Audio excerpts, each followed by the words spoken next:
Good morning, good afternoon, good evening, no matter where in this wonderful world you might be. Thank you once again for making the Highbury Squad part of your day. Who knew this would become a polarizing discussion? We have the right man in the house to talk about it all. Let's roll.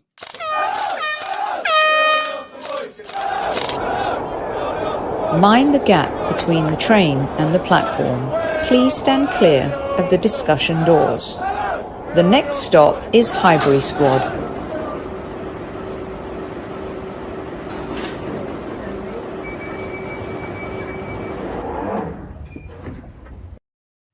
Good evening, everyone. And this image is courtesy of Arsenal.com. You can find it on the website. Welcome to the show. And welcome once again, my good friend, writer, and founder of the Gooner Talk TV.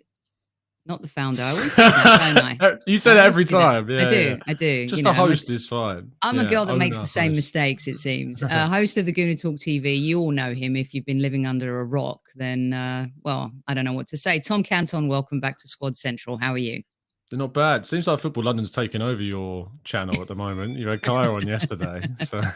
Indeed. What can I say? It's quality, isn't it? It's absolute quality. So good evening, Squaddies. At ease. I always lose my manners when Super Kev isn't here. Wow, I look like a ghost today. The lighting is so weird. It's like a stormy day in California, Tom, and that very, very, very rarely happens. You should get a ring light because, like, I do. I have that. I have that pointing actually on my sign, but when I do the ring light, it reflects on the glasses. So I'm trying to figure that part out. But so does the screen today. So anyway, enough of my problems. Let's talk about so-called problems. Are they being manufactured by the Arsenal universe? Before we get to that, thank you once again to our partners at Zenith Coins for our partnership this season. Please go to zenithcoins.com, use HS20 as your code for 20% off. It is the gifting season. The coin is the perfect gift for your friends. Stay tuned. Towards the end of the show, I have an announcement to make as well. So I woke up this morning and I had a WhatsApp from Tom, and it was a link to his latest article for Football London about this fella who seems to have created quite a conversation within the Arsenal community. So I thought, Tom, are you available tonight? And he jumped on right away so we could talk about the article, said article, where I feel, and his title says, he destroys the myth about Gabriel. Firstly, Tom, I also have a question for you from Super Kev towards the end of the show. Don't let me forget about that. What drove you to do this piece? It's an opinion piece, but it also has data that backs up what you're saying. But what was the compelling factor? What were you hearing and seeing that was like, okay, I've had enough of this? Yeah, obviously we both run our own shows, and so obviously we kind of blessed in a sense to have kind of a bit of a sample size of the fan base in which we call our chat box or your squaddies.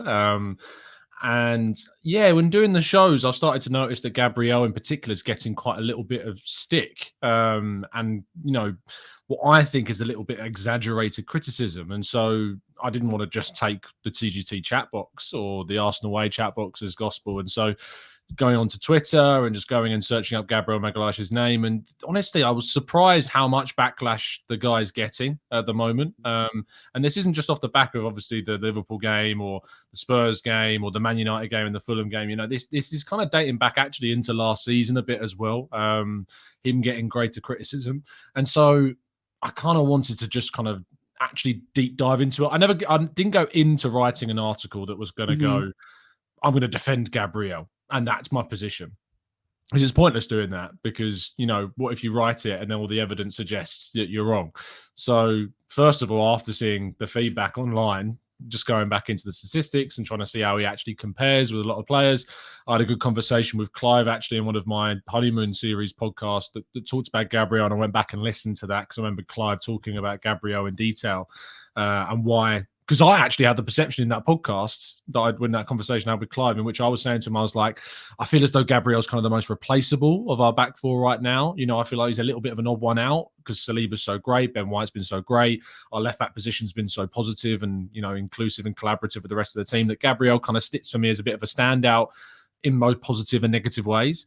I can see a comment already in the chat box from Patrick B, says he's our weakest link right now at this moment. And these types of comments and these types of perceptions is what drew me to actually dig a little bit deeper. Is this the case, or are we actually kind of just in our Arsenal ways trying to find the next scapegoat? Because you know just as well as I do, Soph, that the Arsenal fan base has a habit of scapegoating individual players and, you know, kind of gravitating criticism potentially more towards one player when actually criticism could be more equally spread, and then actually not giving those types of players potentially the praise that they're deserving of. So yeah, I hope that sums up why I went for the piece. Yeah. Yeah, no, it's awesome. It kind of feels like an Archangel just made a comment. Because he's like, strange topic, top of the league, but some people aren't happy unless they're miserable, I suppose. It's kind of, you know, like people when they're in a really good relationship and they just do things to destroy it without without reason. But maybe, you know, they have had some flags that say, okay, you know, where is this going? I want to read out some of the comments to you, so then we can get stuck into kind of the basis of what you're saying. Amira says Gabriel went from he should have been our captain to we need to replace him in about 3 months. Just look at how many different CB and LB partners he's had in 3 years. Palmsy, who seems very anti-Gabriel, so individual errors aren't classed as individual errors anymore. Got it. V-Dub says, a great back pair needs a combo of fire and ice. On yesterday's show, and I said to you this morning, I named it Beauty and the Beast. We need a fire player, one that does the dirty work and takes the risk. Gabriel is world-class, and all this nonsense is a ticket to trouble. Patrick B says, is Tom going to come on here and tell me I'm not seeing what I'm seeing? One more. I am. It seems even critiquing our arguably least performant player is ridiculous. On another channel, concerns about Gabriel was said to be toxic and scapegoating. Mona's saying Odie ain't good, Big Gabby ain't good. People love to dwell on misery. And Nikhil says, as Kevin says, we need an aggressor defender, and that is Gabriel. We cannot possibly have 2 Rolsey-style defenders. It doesn't work. And to round it off on these ones for you, Tom, he's very good, but seems to have moments of rashness in quite a few big games and a couple of other oops in other Fulham. Leaves his feet too often. Man United first goal, penalty versus Spurs. So you mentioned last season, and we could take it back to last season, the game against Tottenham, and, you know, what happened subsequently after that. I think that was, for some fans, kind of like the beginning of, do we have a problem here? The comments, Tom, and the timeline, and kind of, well, let's tackle some of those comments first. It seems, listen, I actually said on a show a few weeks ago, I wouldn't mind seeing if he's going to, you know, continue to have these little problems. Arteta has the luxury of maybe playing Ben White and Saliba and Tommy at right back. You know, that's the beauty of the squad that we're building and Arteta has built. And then kind of when I read your article, spoke to Kevin last week, and then was looking at it with a deeper dive, I think you're onto something here in the scapegoating, you know, department for sure. Some fans have started on this train from last season. You've read some of the comments. Talk me through that a little bit first. Yeah, I mean, first of all, one of the comments was like, is Tom going to come on here and tell me I'm not seeing what I'm seeing? In short, and with respect, yes. Now, what I mean by that is that what we see individually often is, you know, we're looking through a lens, we're looking through what we're looking at, and we've only got one set of eyes. And prior to doing my further kind of deep dive, you know, into what he was, I was of a little bit of the mindset of, you know, yeah, as I said before, he's a bit of an odd one out for me. He is probably the most replaceable. If we are going to upgrade someone in that back four, it probably would be, in my mind, Gabriel. And that was before I did the dive, because I was only going off what I had taken in, absorbed, seen. So the first thing to talk about with Gabriel is his position in the back four and the structure of Arsenal's back four. Because if you look at what he's next to, first of all, he's next to William Saliba, who is brilliant, you know, just gloriously composed, elegant, confident, the best centre-back that we've probably had since, and I'm going to go far back and say, you know, the likes of Sol Campbell, etc. And he's still exceptionally young, but he is that good and he is that composed and mature already. And he is better than Gabriel. You know, if you were telling me I could keep one of the two, who am I keeping? I'm keeping Saliba. You know, it's a simple answer. But for Gabriel, that's a bit of a problem, because then you're on the back foot in terms of kind of a comparison with another player. You're already kind of in this position where there's all this hype, all this appreciation, all this passion, this cult following for one player, that just psychologically you're looking at another player in comparison, you're not as good. So you're starting off on kind of this second pedal, if you like, which is already putting him in that kind of negative area. The other thing that works against Gabriel from a perspective point of view is his actual position in the back four, because you've got Saliba and White on the right-hand side, who are, as a pair, fantastic and doing really well, the two of them. We always debated whether or not it'd be one or the other would be playing this season, but actually they've both played together and done brilliantly. And, you know, White offers Saliba an element of protection that Gabriel isn't afforded on his left-hand side, because the fullback that he plays with, from a tactical perspective, pushes far, far further up the pitch than White does, gets far more involved with the build-up and the offensive side of things than White does. And yes, White is starting to go forward a lot more than he was at the start of the season, and I'm assuming that will continue. But then, therefore, Gabriel is therefore covering a larger space on the left-hand side, and so has to defend a larger space, is often given the task of dealing with counter-attacks in a much more difficult sense to what Saliba has to deal with. He's not as fast as Saliba, but has to maintain the high line alongside Saliba. And so, therefore, is sometimes, I feel, exposed and unfortunately put into situations that Saliba necessarily isn't put into, and he doesn't have the same backup and reinforcement that Saliba has in the form of White. So all of that kind of context, I think, means that you get to a situation where Gabriel is going to see some of the weaker areas of his game, which there are. This isn't me talking and saying Gabriel's perfect. He's not. But it's certainly a situation whereby you're going to see a player like Gabriel exposed a bit more for the weaknesses he has in his game, because he is rash, he is aggressive. But these are good traits to have. You know, we want a centre-back that's aggressive. We want someone that's going to get stuck in. We want someone that's going to be ridiculously strong in defending their box. And then alongside them, you want the balance, which is Saliba, which is someone who's more progressive and someone that's better with the ball at his feet, you know. So you've got that kind of yin and yang of two centre-backs. If you had two Salibas, whilst that sounds amazing on paper, I think it might work actually against one another, and then you'd start to see other weaknesses build in because you've got two players that are too similar to one another. The dynamic of Saliba and Gabriel is great. I think maybe that's something that we're skipping over. I know it was a really long answer, but no, I love it. Yeah. No, just the less I talk on this one, the better, because, you know, I love your perspective on this. And someone posted something, I've gone past it now, but I thought it was really interesting. You know, Saliba scores an own goal, and the crowd cheer for him and they back him.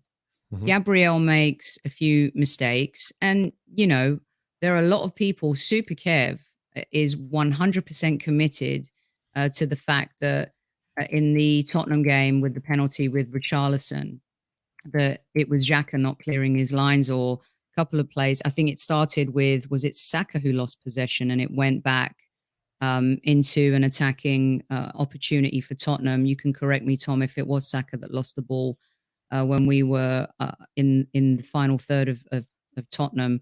And he stands by the fact that then, you know, Gabby has to make a choice. You know, as a defender, he has to make a challenge. And he did, and it didn't work out. Why do you think that Saliba got all the support when he scored an own goal, which is as bad as an offence, a worse offence, actually, than the penalty? Because the penalty, the goalkeeper still has an opportunity. It's a 50-50 chance. Sure.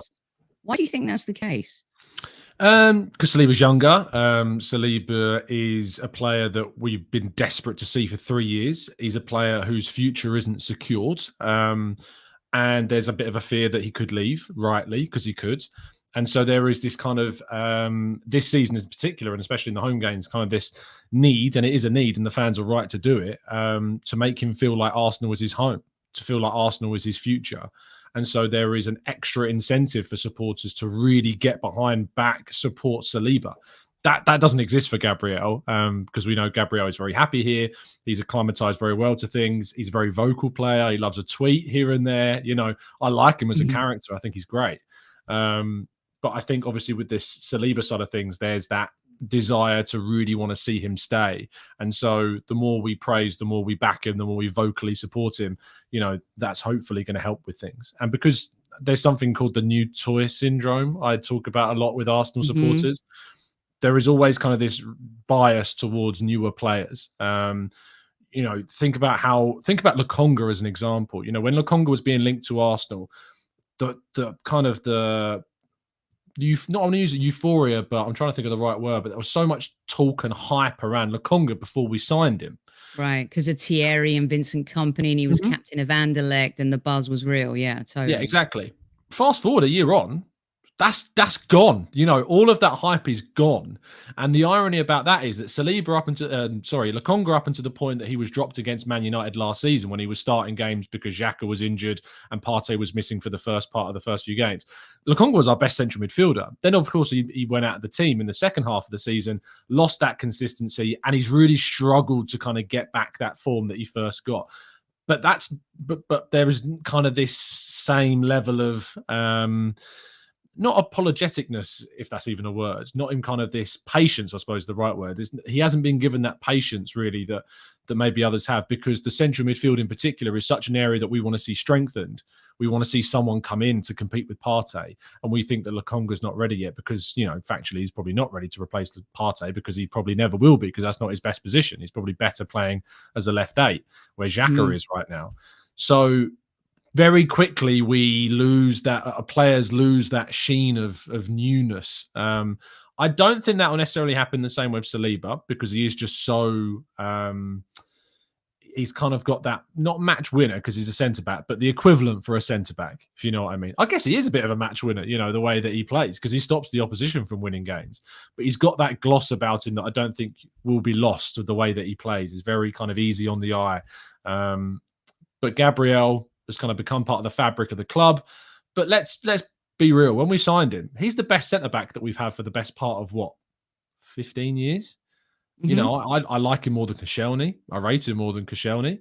I rate him more than Vermaelen. I rate him more than Mustafi, than Socrates. 100%. I rate him more than Senderos. I rate him more than I'm trying to think of other centre-backs we had in the late noughties now going back. You know, it's tough because they're so forgettable. Socrates, you know, Squillaci. Socrates. Yeah. Well, I mean, exactly. Giroud. Tom, yeah. You know, what I find interesting is, and look, I'm not going to sit here and act like I'm innocent. I did criticize him for, you know, in the end, he got away with this, but at the same time, the rule is the rule, came off his chest, hit his hand. Yeah. You know, this wasn't great. And at the time, I was like, you can't make a challenge. You have to be smarter than that to make a challenge in the box. And, you know, if we just rewind a little bit, last season,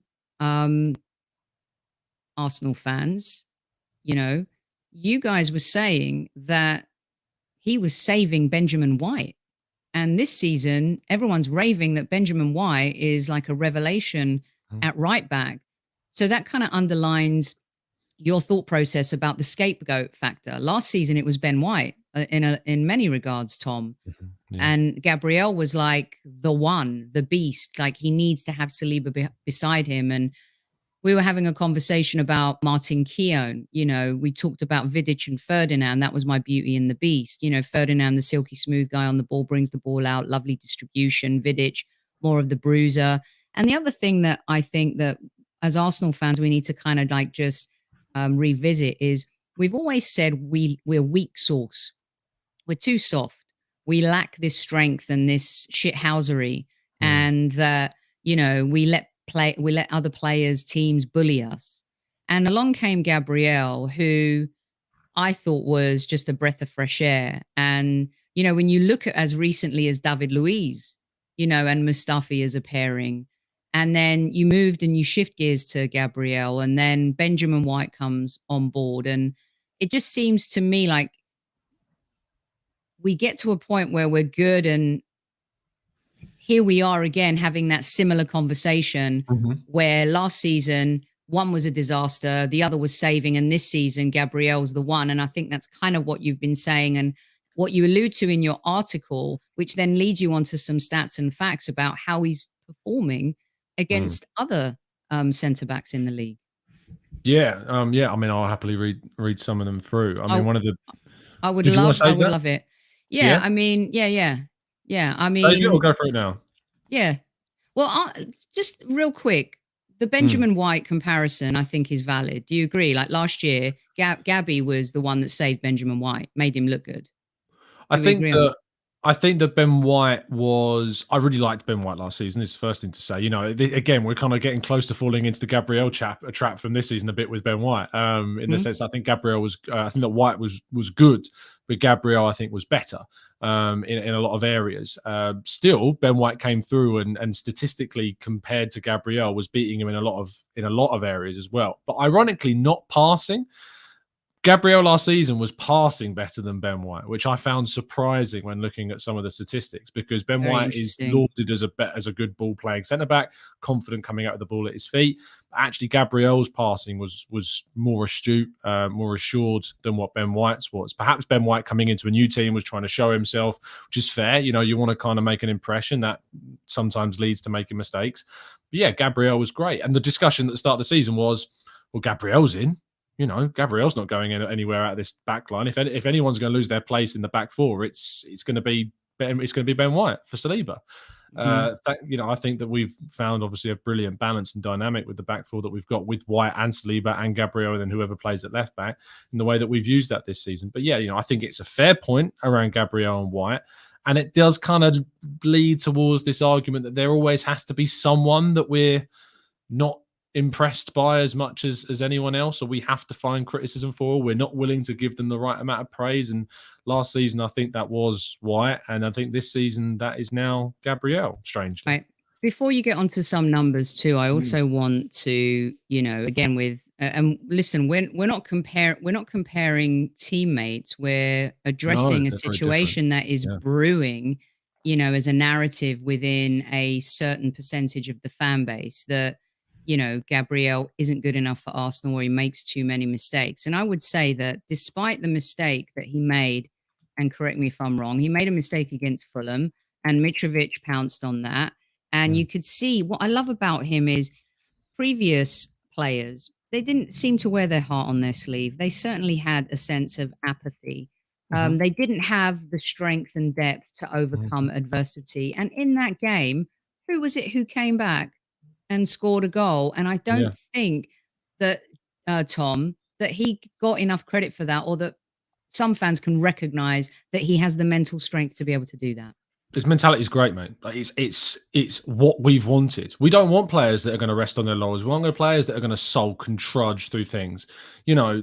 And that's why I like his mentality and his tweeting. You know, his tweets have been great, you know, because he comes out after defeats when we were playing really poorly and saying how Arsenal fans don't deserve this and stuff. I think that's why a lot of people started talking about him as a potential captain. I'd never really talked about him in those terms personally, but you know, it's great to see other people discussing him in that sense. Not only that, you look at the Liverpool game. Who was the person that had the peace of mind when we played the ball in from Martinelli to Saka to get up the field, to press, to get into the counter-attack, and then dummy, you know, through to Saka? You know, if that was a player in the past that's had those mental fragilities, that was still kind of sulking from their mistake, would they really... Would they be going and doing that? I'm not sure that they would, you know, and I think maybe we quickly forget about the resilience that Gabriel has, because he was up there and involved with those goals. Kev talked about that yesterday, and he said exactly the same. He asked Lee and Dan as well. He's like, who was? And they were like, Xhaka. And he's like, no. Gabriel, mate. Gabriel. And that is the bravery that I think he has. That is the tenacity, and also, of course, the manager is encouraging him to do that, or is he a spontaneous player that is Arteta telling him to do that, Tom? Is that a coaching thing, or is that an instinctive thing? Do you think? I'd be surprised if Arteta was telling him to do what he did in the Liverpool game. You know, I'd be surprised. He is certainly being encouraged to be in the box for set pieces, you know, because he's very dangerous. He was the highest scoring Premier League centre-back in the league last season. So he is being encouraged to be up in the box for those moments. But Yeah, I don't think necessarily for the dummy situation he's being encouraged to do that. I think that they just I think that was instinct. I think he recognised that we had an opportunity to kind of have more players over than Liverpool had and create an overload, and his instinct worked because we scored. Had we not scored, maybe we would have been in a bit of trouble without him at the back. But it's worked in our favour, and he is rash. Like, it works both ways. That's an example of him being rash, and it works out. But there are other times where he's rash and it doesn't. He's not perfect, and most players aren't. So traits that are, in one sense, a little bit rash and can lead to mistakes, in other ways can really benefit us, but they're not as obvious, unfortunately, for a defender. And that's maybe where they become a little bit more exposed. Do you think we have, is it PTSD, where do you think people fear that he'll turn in, that they fear like, is he going to become a David Luiz? Is he going to become a Mustafi? Do you think, as Arsenal fans, we suffer from that a lot? Yeah. I think the Arsenal fan base, and myself included, we really struggle with a lot of kind of things that have happened in our past. That, that's why you see so many fans that aren't expecting us to even, still qualify for the top four, and still sitting there going, we've not achieved anything yet. We haven't done anything yet. And they're right, because we haven't, but there's not. There is still those out there that can't quite yet jump on the bandwagon of positivity and momentum because they are worried about what's happened. They've seen what's happened in the past. The January transfer window. If we were chatting with Potsy right now, I think he'd be right to say he's nervous about us not buying anyone when we need to, because what happened last January window, we didn't buy anyone. Even in this modern era, in this current era, we are still making errors that are giving us that doubt that we are going to make the right calls in the next window in January. And we know what we need is to go out and buy a midfielder and potentially a wide forwards. Are we going to do that? We don't know, because we're not given that encouragement yet that we will do that. And so it kind of bleeds into the Gabriel argument of, we've had all these mistakes in defenders like David Luiz and Mustafi, that when Gabriel dives in and gives away a penalty against Spurs, that's going to become the norm. That's going to happen every game. He's made mistakes. I think I can credit him directly with 3 errors. I struggle with the 4th. A lot of people bring up the Man United one, but I think there's a lot of things that go wrong in that goal that I wouldn't solely put it on him. So yeah. Well, there was Zinchenko, there was Sambi, there was Lecong, there was the High Line, and there are all sorts of things going on in there. Let me read you a few more comments before we get to the data, because I find that the most interesting, and that's kind of like why I was on the phone with you. Johan says, the thing is, Gabriel is Arsenal's only left-footed centre-back. That's pretty significant, isn't it? Especially the way Arteta wants to play, Tom. Yeah, and I think this is where the argument of, if your mindset is that you think that he's not good enough and we need to replace him, good luck. Good luck finding a left-footed centre-back better than him for a good price that's available, that will come to Arsenal, because there aren't many, if any. And I wouldn't want to be the person whose job it is to find that guy, because it's going to be a struggle. So, and we are looking for left-footed centre-backs, and we are being linked with left-footed centre-backs. There's Piero Hincapié at Bayer Leverkusen. We've been linked in the last couple of days with Robert Renan at Corinthians, who's a 19-year-old Brazilian left-footed centre-back. So we are looking, clearly, because Pablo Mari's going to go. He scored at the weekend, helping Monza up to 12th in the table. So he's looking like he's going to go, which is good, because he's not good enough for us. Right. Right. So yeah. Okay. Richard reinforces that he deserves the same support. Vishal reinforces the Xhaka situation with the penalty. Paul Smith is a Liverpool fan and says that Arsenal fans have every right to criticise the same way we do Trent. Trent has won Champions League, Premier League, Super Cup, Club World Cup, but now he can't defend. So, Universal Greek goes back a little time in time. One of our Generation X listeners here, we love UG. He remembers Adams O'Leary. One was the bulldozer, the other the Rolls Royce. They complemented each other, the same as Gabriel and Saliba. And then he goes on to say Gabriel also created an overload in the Liverpool defence, just underlying what you said. Stephen thinks... Sorry, go on, mate. I was just going to say that this, I don't want people to get this twisted. This is not a conversation where we're sitting here and saying you can't criticise Gabriel. Correct. That's not what we're doing.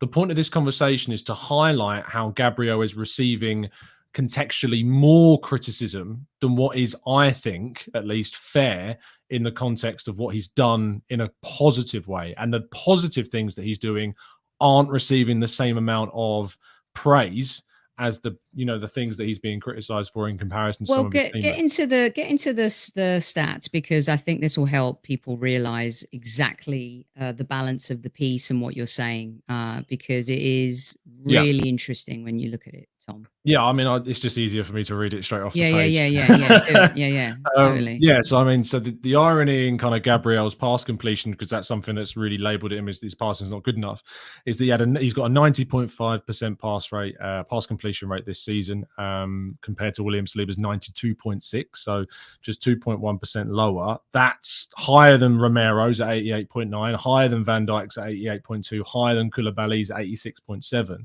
And before the argument of, well, he's only passing sideways or whatever, he's hardly playing it safe because he's got a higher progressive distance per 90 and is passing at 339.8 yards per 90 than Romero at 304.4 yards. And he's only ever so slightly behind Saliba, about 10, 15 or so yards behind Saliba per 90 for progressive passing. So he's not keeping it safe in terms of his passing. And then, defensively, he's got more clearances per 90 than I won't go to the specific numbers, but he's got more clearances per 90 than Van Dijk, more than Ruben Diaz, more than Koulibaly, and more than Saliba. He's got more block shots per 90 than Romero, Diaz, Koulibaly, and Saliba. He's got a better successful percentage pressure per 90 than Koulibaly, Saliba, Diaz, and Romero. And he's got more tackles won per 90 than Diaz and Van Dijk.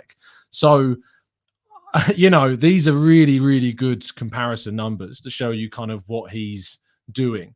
And this is the point. It's not to say that you can't be critical of when he makes mistakes, but we're not talking about the things that he's doing good enough to balance the conversation. That's the key thing for me. So the question is, from Kenny and many, have Arsenal fans found another scapegoat? And that is it's in your opening, I think, or the second paragraph of your article, headline, where you talk about that. Yeah, this bugs me, because I think I said this earlier on, but there's this kind of thing about Arsenal fans, and and when I always say Arsenal fans, it's because I feel like I'm coming from a position like yourself, that we run shows, that we're in the Arsenal public space of what we see online, of what we experience when we do our shows. The perspective I have is that that the Arsenal fan base loves a scapegoat, loves someone to kind of channel and concentrate more criticism to than others. I think Granit Xhaka, is a perfect example of one. I think that for some, Martin Ødegaard can sometimes be that, especially he was at the start of his time. I was really worried at the start of Martin Ødegaard's career at Arsenal, because the constant comparisons with Mesut Ozil were kind of preventing us from seeing what Ødegaard was individually. Thankfully, he's starting to escape that, and I don't think he's facing that same this season. But certainly last season, when he came in on loan, he suffered with that. And yeah, I think that Gabriel is in a little bit of a risk of becoming the new scapegoat, unfortunately. And that's kind of why I want to talk about it, because I think unless people hear stuff that kind of goes against that grain and highlights the positives that they're doing, you're not going to be able to see it, because all you're going to see is that positive feedback loop of people constantly saying and validating your thing, saying, yeah, he's got these errors, he keeps making his errors. But what we're trying to do is we're trying to say, but hold on, yes, he makes those errors, but look at this, and look at this, and look what he's doing here, and look at the situation that he's in, look at the context of where he's in the back four. And maybe that's why those mistakes or those errors are creeping into his game, as they would for a lot of other players if they were playing in the same position. And he's out-competing a lot of those same players at the top level as well. So one of the things that a lot of fans keep telling me and have been telling me, when I had been critical of Arteta, you got to trust the process and trust the manager. He knows what he's doing. He sees them in training every day. The gaffer has been ruthless. We've seen him make halftime subs. We've seen him yank players off in a Europa League game last week and brought on our most important players because, people weren't working hard enough. They weren't hustling. We were losing possession, and he just doesn't care. He's in the moment. He's in the game. I want to win this game. He is a one game at a time coach. And I think he's the type of manager who trusts players to play out of funks, whether it's in a game or over a period. Clearly, he trusts Gabriel, and right now we've lost one game in the league. We've overcome the adversity, as I've said. They seem to have a good relationship, and he trusts him, Tom. Yeah, he does trust him, and I think that he puts a lot of faith in him, hence why he didn't sign another centre-back this summer of a left-footed nature. I think he also likes Tomiyasu, obviously, a lot, and he's putting a lot of faith in Tomiyasu being a bit of a Diogo Jota for the back four, if you like, someone who can cover, all of those positions. And the thing that bugs me, I think, about the Tomiyasu side of things is because he had a great game against Liverpool and he deserves so much credit for that, is that now, and this is where the recency bias and the new toy syndrome comes into it a little bit again, because he's been out of the team, he's come into the team now, is I've seen this line of Tomiyasu should replace Gabriel in the team. Gabriel should be playing left centre-back next to Saliba. And I'm sitting there, I'm going, we're top of the league. We're top of the table. Don't change the machine. Don't swap things out. If it's not broke, don't fix it. And I think that Tomiyasu was so good at left back, and it wasn't a new thing that Arteta was doing, because he did it against Leeds and Rafinha, he did it against Spurs and Kulusevski. He's put Tomiyasu there. He's not used Tomiyasu at left centre back yet. That for me is a risk we don't need to take. We don't need to try. I want to see it. I'm intrigued, and you can maybe try it in the Europa League because he's played there. He plays there for Japan, right? Japan. Yeah, exactly. Yeah. But doing it for Arsenal is different. You're in a different team, different league, different opposition, and all that. So it is still going to be a risk if you suddenly throw him into a position he's not yet played, especially in a team that's top of the league, especially in a team that doesn't need to be tweaked in a major position, which I look at Gabriel's position as a major position. The left back position is more fluid because we've got three players that can play there of real strong quality. We don't have that guarantee in Gabriel's position. So why on earth would I drop him? Why on earth would I undermine his mentality, undermine his momentum that he's built up? And why would I compound any doubts that he might have in his own game by dropping him? I don't want to do that. I want to keep his momentum going. I want to keep his confidence high. And that's something that I think that maybe we're too quick, some of us sometimes, to just want to swap them out, change them out. Didn't have a good game, change them. I think that's dangerous. It's really, and please do, 300 of you in live chat right now. I know a lot of you watching football, and those listening on replay, thank you so much for joining us, and those on our audio platforms, iTunes, Spotify, and Acast, thank you for tuning in as well. Tom Canton's article is in Football London today. The link is in the description. It is also in the chat a few times, and we will add it towards the end of the show again. You got to check it out. And those stats back up exactly what Tom is saying. And last season, I remember, when people were like, oh, if Gabriel isn't playing, we're screwed, right? Yeah. And one of the things we've also said is how much we want our good players to be surrounded by better players. Like, look at how good Saka and Martinelli are this season with Jesus in the team. I mean, look how good the team is with Jesus, right? Look at Xhaka in his role, the box-to-box role, Thomas Partey allowing him to do what he does, Xhaka allowing other players to do what he does. But he's, we've got Zinchenko who came in, was able to help Xhaka, help Martinelli. You bring in better players, other players look even better. And then when you have Gabriel and Saliba next to each other, like you said, Saliba is like a Rolls Royce. And by the way, it's very early in the season yet, you guys. We don't know how this is all going to pan out. But the point has always been that we want to bring in better players, Tom. And they make other players look better. And sometimes they're just better, and that's part of being in a team. And those things, really happen. So let me get this question to you and some comments. The usual stuff. Mikey says we always want to blame people. Anik says that he's a warrior.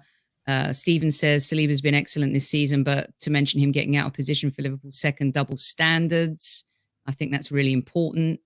Like you said, though, he's getting away with it because he is the shiny new toy. Where's this question here? Amira. Other teams have more physical who have physical centre backs are passionate or imposing, but Gabriel is rash or error prone.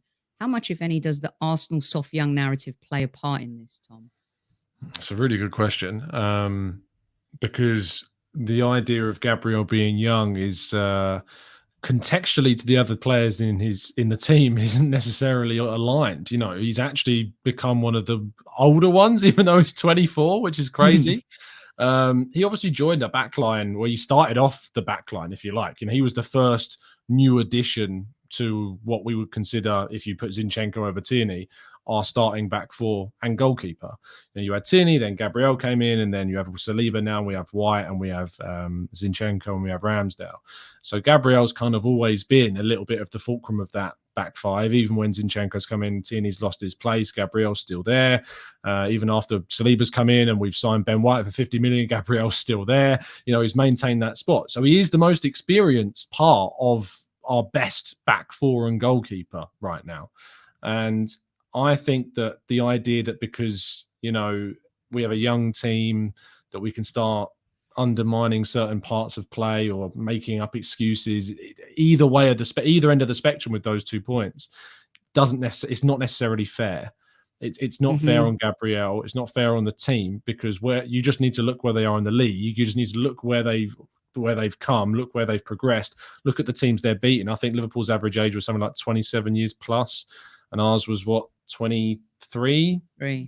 Potentially, yeah. So age is just a number. It really, really is. Erdegaard's been playing for 8 years at senior level. You know, most players play at senior level from the age of 18 these years. So, you know, Gabriel's got 6 years under his belt of senior football. You know, Saka's been playing since he was 17. You know, whilst we look at them as young, they are actually more experienced than people give them credit for, I think.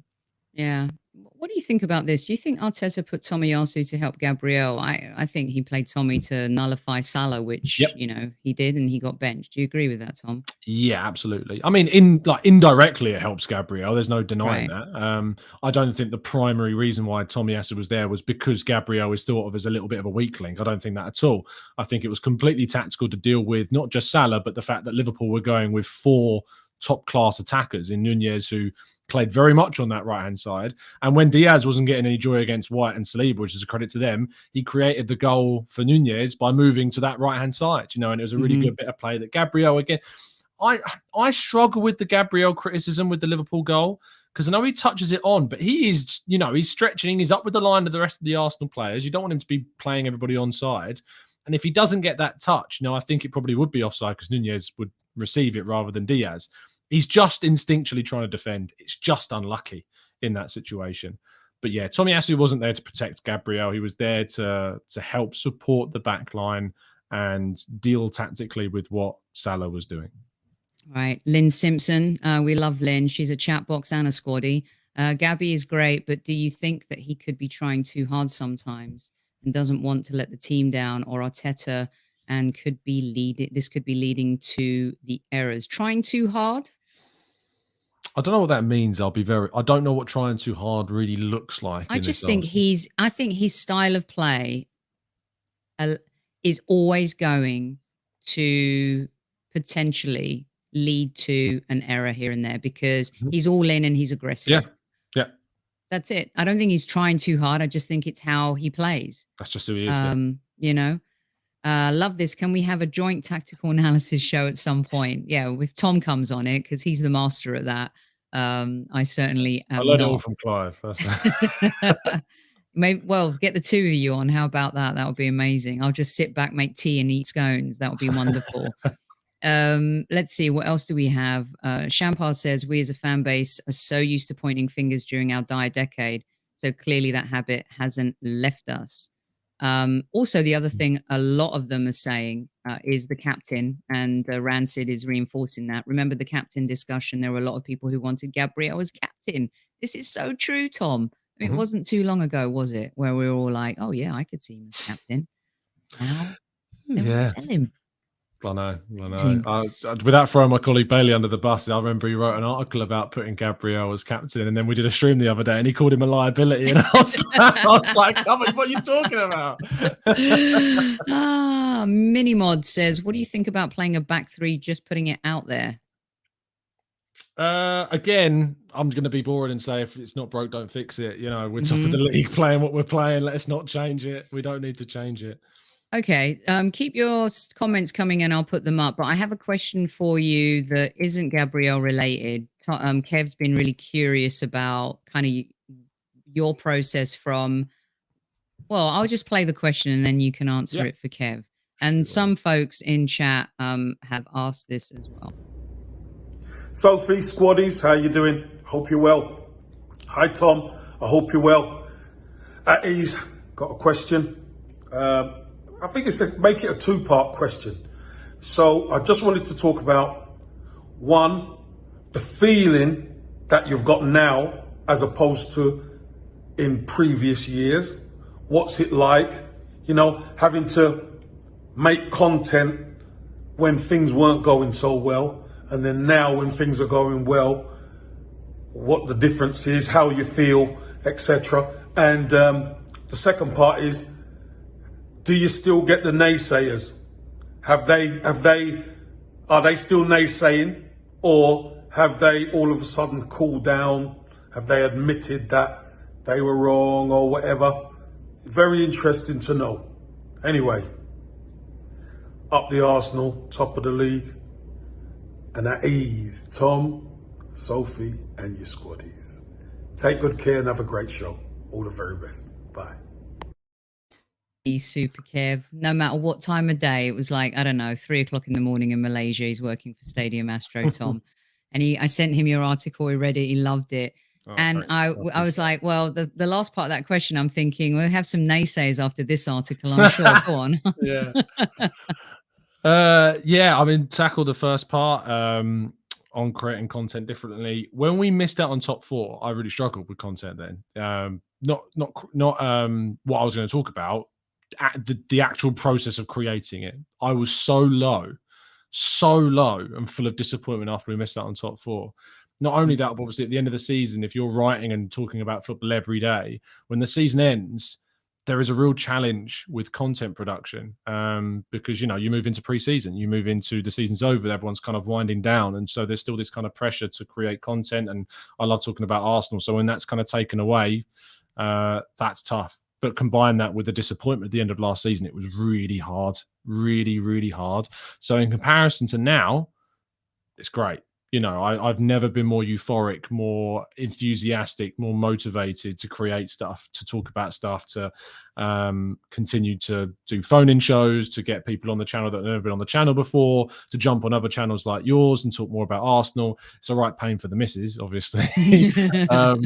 But, you know, talking about Arsenal is my life and I love it. And, you know, the last year, especially, not even the last year, the last 3 months has transformed kind of my world of Arsenal. You know, now going to the games and stuff is crazy. So getting that side of things as well, you know, is only dialed things up to 11. So yeah, that's the first part, Kev. In terms of the second part, naysayers, yeah, they're still there, mate. You know, they're still there. Not all of them, you know, some of them have gone. What I usually do is, because I'm pretty heavy with my ban hammer, I'm sure there's people that are in your chat box that are probably banned from TGT. I'm very, very sensitive with it. You know, the reason why is because I'm kind of always at the mindset, if someone's not there to build you up and support you, and if only people are only tuning in to put you down. I'm not talking about disagreeing with a point of view. That's different. I'm talking about people that are just there to undermine you, to tell you that you're not good enough, to tell you that your content's bad. There's no point in having them there, you know. So I just got rid. And if there's anyone that's abusive, there's no kind of warning system. I just get rid of them. You know, I can't deal with abuse, stuff like that. But when I was over on the lounge, because I do the Arsenal Lounge with Lev and Shaheen on Monday nights. Love those guys. Yeah, they're great. It's a really different dynamic. It's because Shaheen's a lot more raw and I would describe him as a lot more, he's a bit of an antithesis to me. He's very different the way he looks at things. There's a different view, and naturally that does draw out other, you know, viewers to the channel. And so I get a lot of stick on there. I get called a clown a lot on there, you know, and it's all part of the fun of it. I haven't got any control, no ban hammer from my side of things there. So it's just grit your teeth and deal with it. But yeah, they're still there. And they'll still tell you that you're wrong and that they want Arteta gone and that they hate him. I'll be very honest, it's a bit sad. It's a bit sad that if that's, imagine like you're top of the league and you're jumping into chat boxes and putting Arteta out. Like, come on, what's wrong with you? No, there's someone that's really like forever Arteta out. And we get Tottenham. We've had a few Tottenham fans in here. We've got a great Tottenham fan, Ethelston, who's a really, really cool guy, very respectful. And then there's Danny D, who, is just he's had 4 red cards now, and I blocked him yesterday. Oh no! Does it take 4? Is it 4 reds? That's a weird game of football. I'll tell you what, Gennaro Gattuso would love your game, that's for sure. But yeah, freedom of speech is important, 00, but at the same time, it comes with a cost these days. And, it really does. You really have to think. I'm a no filter person, but Tom, I think we both agree that in our world, you do have to be careful. I think we're both, and he's honest. Tom's work is like legit. And, Kev says what he feels. I feel safe in our environment to have those conversations with Kev when I come on your show, when I'm on Harry's show, Lee and Dan and Magic Mike and stuff like that. But some people can really misconstrue things. And we've seen what cancel culture can do to people. It's not easy. I think when people say, freedom of speech, people don't understand that freedom of speech is not freedom from scrutiny. If you can say, you're entitled to say, not entitled, you're able to say what you want. Literally anything you want. You're in control of your own voice. You can say any word you like in any combination you like. But certain combinations of words are going to draw scrutiny, rightly, because what you've said is wrong. And so I'm sorry, but the whole example of, freedom of speech, we can say what we like. No, you can say what you like, but you're also going to face backlash and worthy criticism and scrutiny because of those words. That's how it works. Palmsy here saying, I think Tom banned me. Probably. What I will say is that if people are banned and people get banned, it's not a forever thing. I've had people I've banned DM me on Twitter or Instagram and be like, look, what I said, I did it in kind of the heat of the moment. I'm sorry or whatever. Can you unban this account? And I've done it straight away. I've unbanned it straight away because I'm all about second chances all the time. So if you are banned on TGT, drop me a DM and I'll probably unban you straight away. You're our podcasting YouTube world. You're our Mikel Arteta. If Saliba could be sent away, and he earned the respect back and came back, and he's a superstar. So there's hope for you if you get banned from Tom's show. Tom, it's been absolutely brilliant talking to you. I know you got to run. And Newman, you're right. One day I will ban you. He's had the odd red card here and there. Just in summary, before you go. Just tell us, what are you hoping comes from the article that you've written today? I think an appreciation for the good things that Gabriel does do, and maybe that the next time someone who reads that article watches a game, that they look out more for the positive things that Gabriel's doing, and that maybe if they see him make a mistake, look at what happens after the mistake. Look what happens in the next 30 minutes after if a mistake happens. Hopefully a mistake won't happen. But as Richard says there, we all make mistakes. So probably one will happen. But just watch out for what happens after the mistake. Just watch out what happens for those 30 minutes after that takes place. That's what I want from it, really. Yeah. All right. Awesome. You can, and we'll put the article up again before we close the show out in a few minutes. Tom's got to run. Tom, let everyone know what's coming up on your show this week or what they should be looking out for. I've got all your handles here. And of course, you can check Tom's work out on Football London and his recent article too. What's exciting in your world? Well, if you ever wake up at 8 a.m. in the morning and you're struggling for Arsenal content, I can guarantee you that at 8 a.m. UK time, there's a live stream over on the Gooner Talk. So you can come over there. I'm going to be at the training ground tomorrow at London Colney for the open training session. So any news that pops out of that, you can find that over on football.london. We'll be across everything. So yeah, and I'm going to the Leeds game on Sunday as well. So Beautiful. That should be a lot of fun. Yeah. Okay, well, we're loving following your journey and seeing you in the press box, and keep up the fantastic work. Thanks so much for jumping on real quick. I really wanted to have a chat with you about this today, and you made it happen. And I know you're a very busy fella, so Thank you, Tom, and we'll chat soon. Absolutely. Pleasure. See you later, Squaddies. Have a good one. See you later. At ease.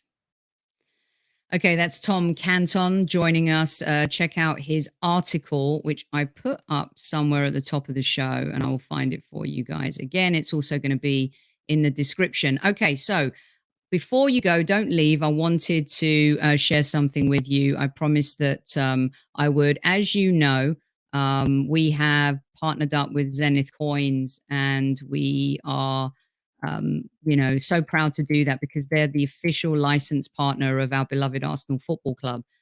This coin that they've created, you can go, and the link will be in the description as well.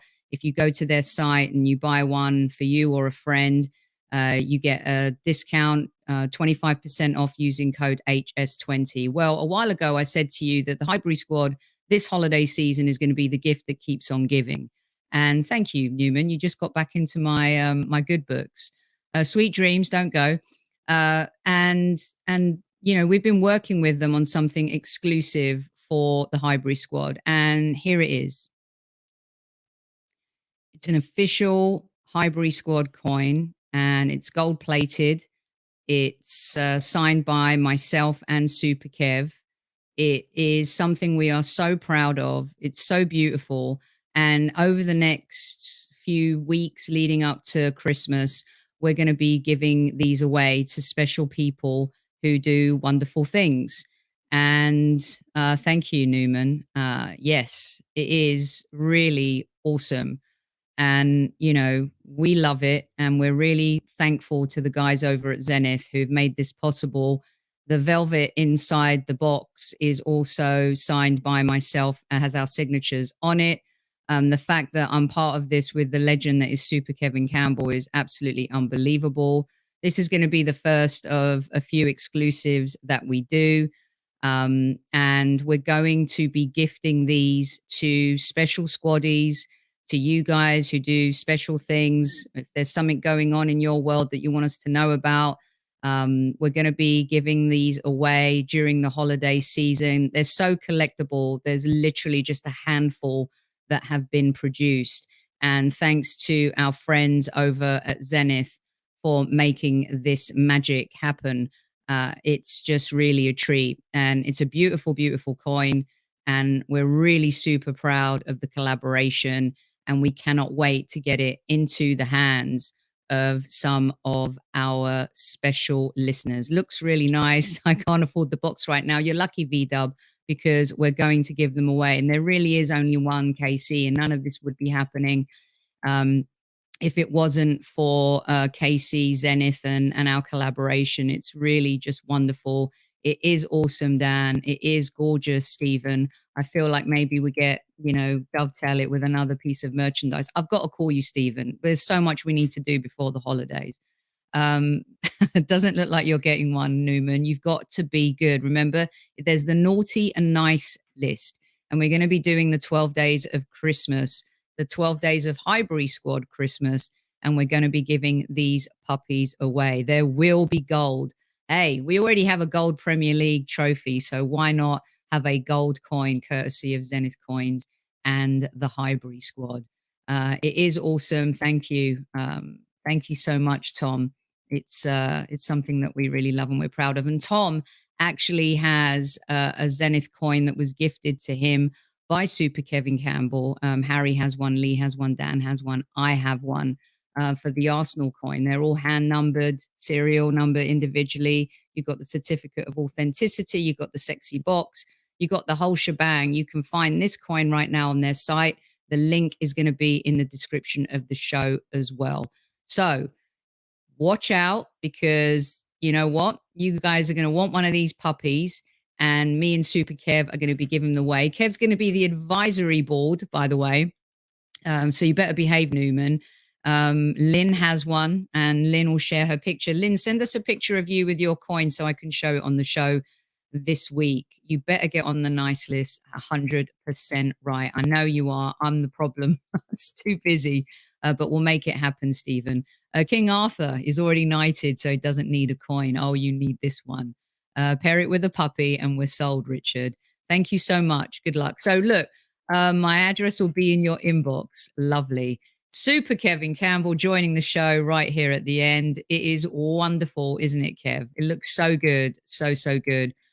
Jacob thinks he's getting one, Super Kev. You'll be hearing from Kev on this as well during the week. Thank you, Rich.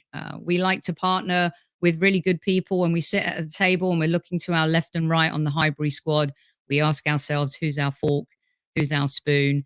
And you know what? We feel very nourished in our relationship with the Zenith Coins guys. So thanks to Andrew and Richard and Jason and the entire team over there for making all of this possible. We will give away our first coin when Super Kev is back live on the show. And please don't forget to go to zenithcoins.com and buy your Arsenal coin for your mates. Trust me, it's an amazing gift. In fact, let me just go back here because here's mine. Don't forget, just think it's Christmas. It's like the Tiffany box, right? So you're under the tree and you unwrap it and you're like, holy cow, it's the Arsenal logo. Aye, what's this? What? Here's my box. You open it up. Bada bing, bada boom. You've got your beautiful coin in there. You've got your certificate of authenticity. You've even got a little velvet thing so you can keep it real clean. And it makes that noise too. Wah, Pretty Woman style. So yeah, thanks for staying tuned in to listen to that. And we'll be talking about it a lot more as the weeks go on. It's beginning to look a lot like Christmas. And what better place to hang out than the Highbury squad itself? And everyone, this is funny. Big Super Kev in the chat. Start the brown nosing now, everybody. Now look, Newman's giving you a 10, Kevin. So you should be really, really worried. It really is. I took this to the Arsenal Los Angeles group when I went to the North London derby, and they lost their minds when they saw it. We gave one away there that night too, and it really is quite amazing. Forgive the nails because I was doing some gardening yesterday. But yeah, me likey, says V-Dub. You likey. Everyone likey. Brilliant stuff. All right, what a great show we've had tonight. Super Kev, you should go get some sleep. He's probably working on Champions League as we speak in studio for Stadium Astro.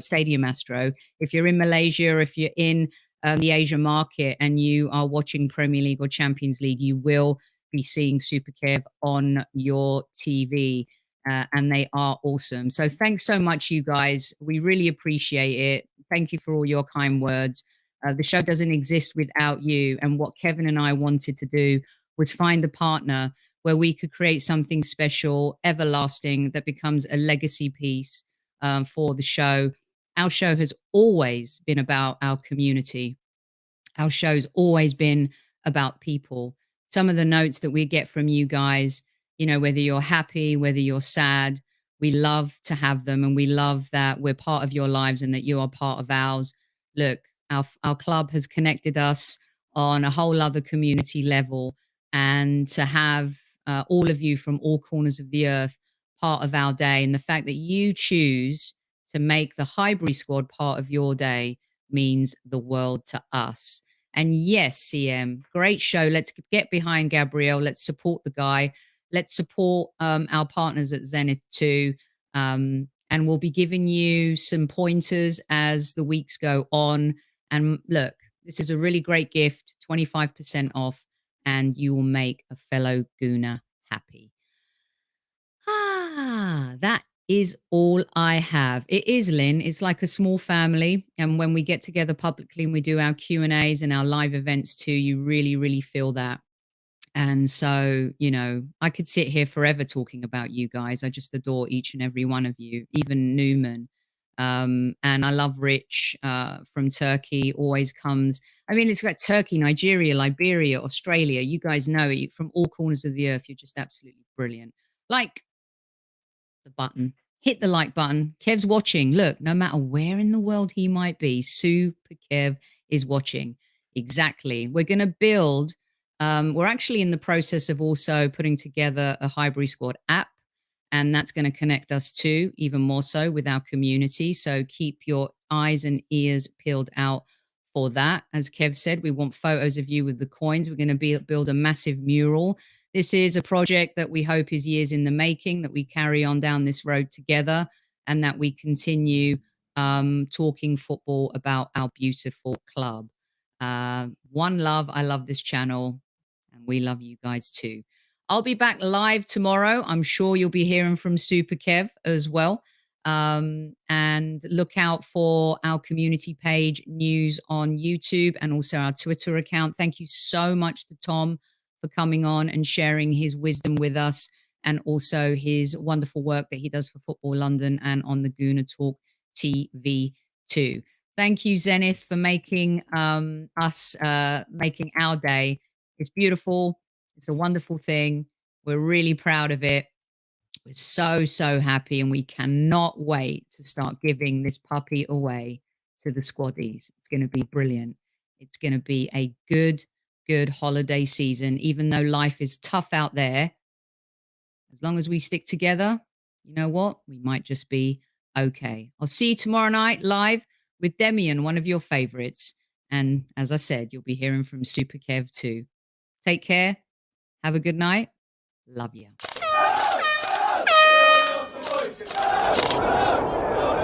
Mind the gap between the train and the platform. Please stand clear of the discussion doors. The next stop is Highbury Squad.